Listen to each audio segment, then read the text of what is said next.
good? What's poppin', fam? Welcome home. Today we are on episode number 2 of my podcast, and today I want to talk to my single moms about building your own support system. I think that is so vital to walk in this single mom journey because it is definitely not for the weak, okay? So we're gonna go ahead and dive right into today's conversation. So over here at the bar, okay, y'all know this is my mini bar. At the bar today we have simply lemonade with a hint of raspberry. So outside of what we got going on over here, our mini little bar, I want to go ahead and dive deep into today's topic. With me becoming a single mom, it was vital that I have a support system. Being able to talk to my parents, being able to talk to my fellow siblings, being able to talk to my baby's fathers, being able to talk to local churches and different communities, and being able to pour into other single mothers and like-minded, mothers who are looking to do more than just survive every day. We're looking to thrive because we're always in survival mode. We're always in a mode of what's next, and that's not a really good space to be in. It can create a lot of depression, anxiety, and that's like the bulk of what most single mothers feel. We feel lonely, we feel depressed, we feel anxiety, we feel, you know, like all the bills can be paid and we're like, yay, we're surviving, but we're not thriving. We're still not comfortable. You know what I mean? And so when I thought about today's conversation and topic, rather, I thought about a conversation that I had weeks ago with a really close relative to me. And I don't mind unpacking this story. It's totally fine. I'll just have to think of names along the way. So I'm going to use relative number 1 and relative number 2 to describe the story really quick, and we'll get back to building your support system. I just kind of wanted to give you a scenario of what I mean about building your support system and why it's important to have one, the right one. That's why you need to build your own, okay?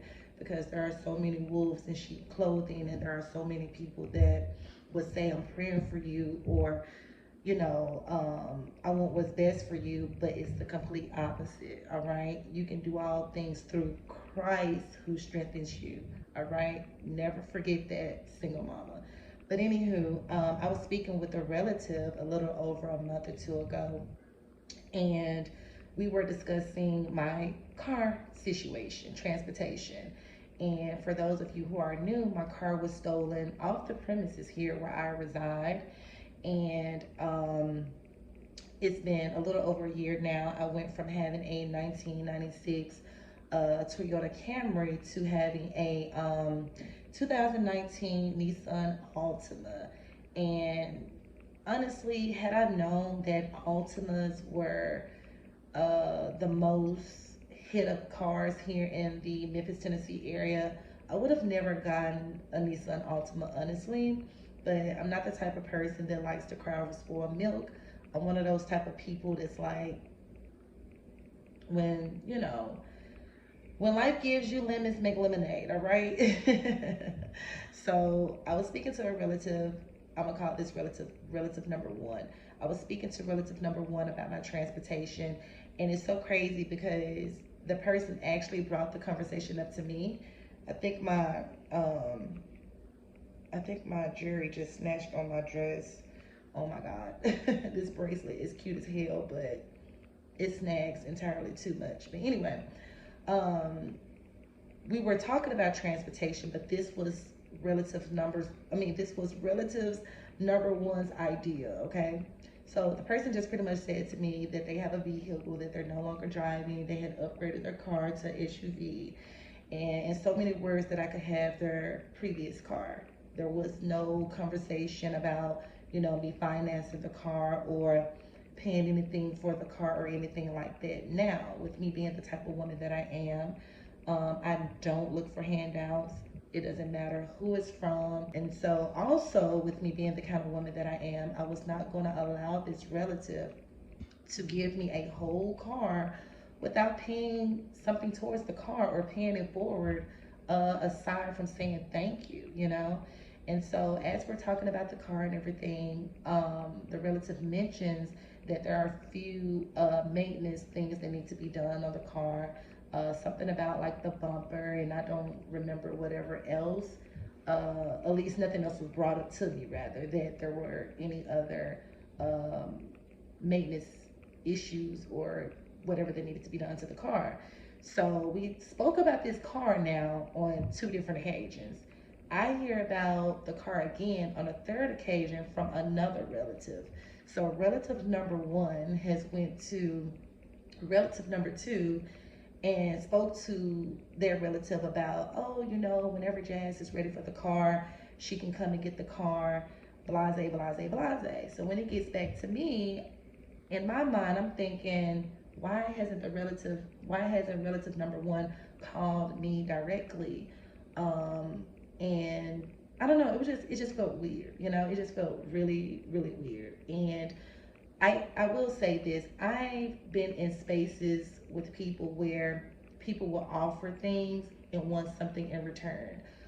It could be sex, it could be money, it could be time, it could be just to fill up space. It could be something, they want something in return, or they offer something and it's a matter of, you know, wanting some type of control or like competing with giving gifts and things like that. So I'm not very receiving of gifts, but I do like gifts. So when the conversation got back to me, I just was like, okay, that's kind of like really weird. Why wouldn't relative number one call me? But anyways, I'm not thinking much about it. This is kind of relative number one's like personality. This is kind of how that person operate, you know? And so when I finally did talk to relative number one never brought up the car again. Never mentioned it. I didn't mention it. I mean, we just never talked about it. It's like the conversation never existed.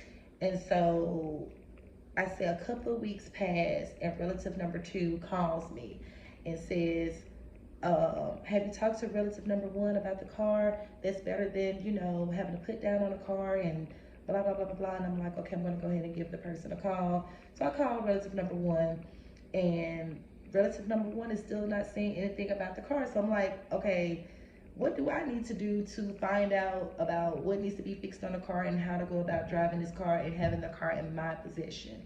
And I just didn't worry about it anymore. I got to a point where it just felt like I was begging. Like literally that person wanted me to beg and ask and be so concerned about a vehicle that is not mine to begin with, you know? And I don't say that in a way that's selfish, and I just want to, you know, clear that up. There are times when I can be very passive, especially when I'm misunderstood. And in this situation, I just got to a point where I was like, you know what, Jazz, just continue to do what you are doing, period. So I say all that to say that it is so good to just build your own support system. My thing with the car situation is I wasn't tripping whether the person gifted me the car or not. It was just the point that we had discussed the car. We had talked about, you know, what problems were going on with the car, or a problem that was going on with the car.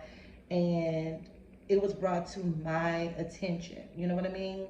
And so to take it to another relative and not truly elaborate on what you said to me or bring it back to me and we move forward with the car being in my possession, it just really put me in a really weird space. So I just want to say to my single mom to build your own support system. When it comes to getting help, it's okay to ask for help, and you have to be mindful of receiving the help that, you know, you want or that someone wants to do for you. Because in all honesty, you never know what people's true intentions are.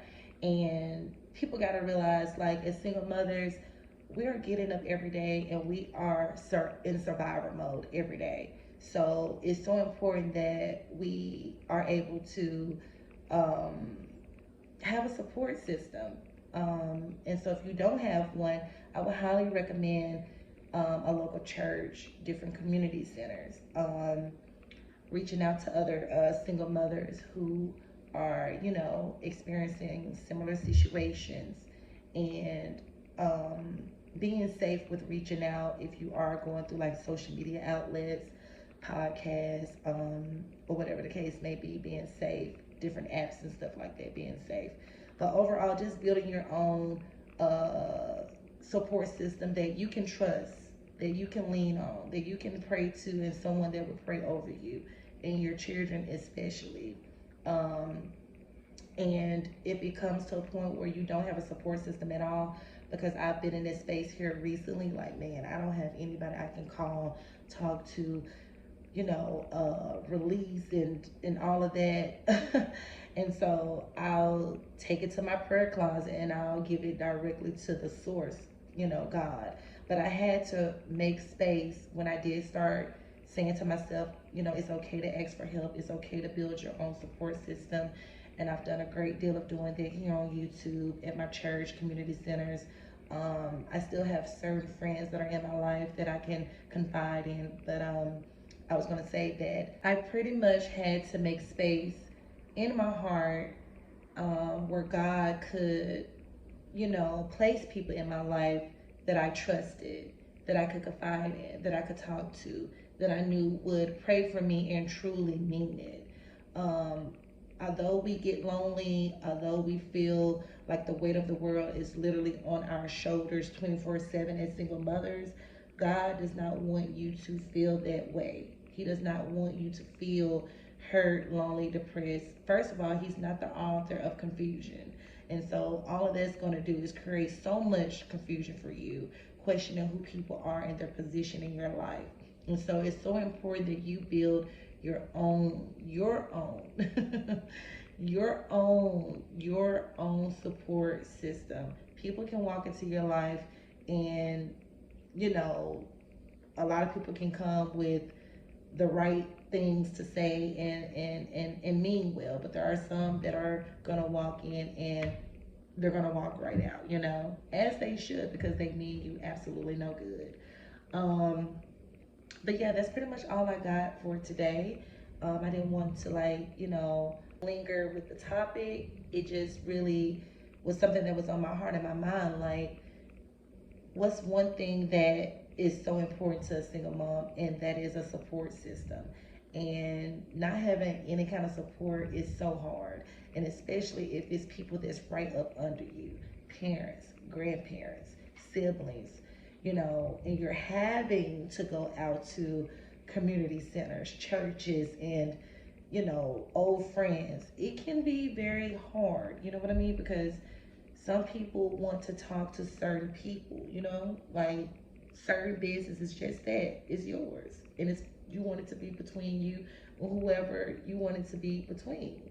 And I had to really, take a step back and just say, if at any point, or if at any time rather, I get to a point where I don't have nobody to talk to, I know I can read my word, I know I can pray, and I know that, I'll be all right. But there are a lot of women out there, they don't have a direct, open communication, line with God, or know who he is in general. And so that can be hard too, the faith walk and things like that. But it really starts with, connecting with, like I said, people that support you, people that love you, people that mean you no good.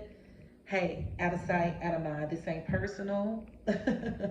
I'm not going to hell for nobody. As much as I love my kids, I can't go to hell for nobody. Like, I have to know that, God, first of all, is number one and center in my life, and everything comes literally after that. So people who mean you no good, who don't have anything good to say, they're putting you down in how you parent, they're talking about you becoming a single mom and having, multiple kids, whatever resources or help you may need, you're constantly being put down and hurt, and Nobody should feel that way. Nobody. So you create your own support system. It doesn't matter how much someone wants to help you or support you. If they really did, it will show. Love doesn't hurt. It don't. When we birth these children and we first lay eyes on them, that is an unknown, unconditional love, isn't it? It's an unknown, unconditional love. And that's the kind of love you want around you at all times. And especially as a single mom. Self-care is vital, and having a strong support system and your faith in God. All right? So, yeah, I love you guys, and I'm going to go ahead and wrap today's podcast up. Stay encouraged, stay motivated. This single mom journey doesn't have to be a life full of struggles. It can be a life full of wins. It can be a life full of you just remaining strong no matter what. All right? I will see you all in the next episode. Bye, guys.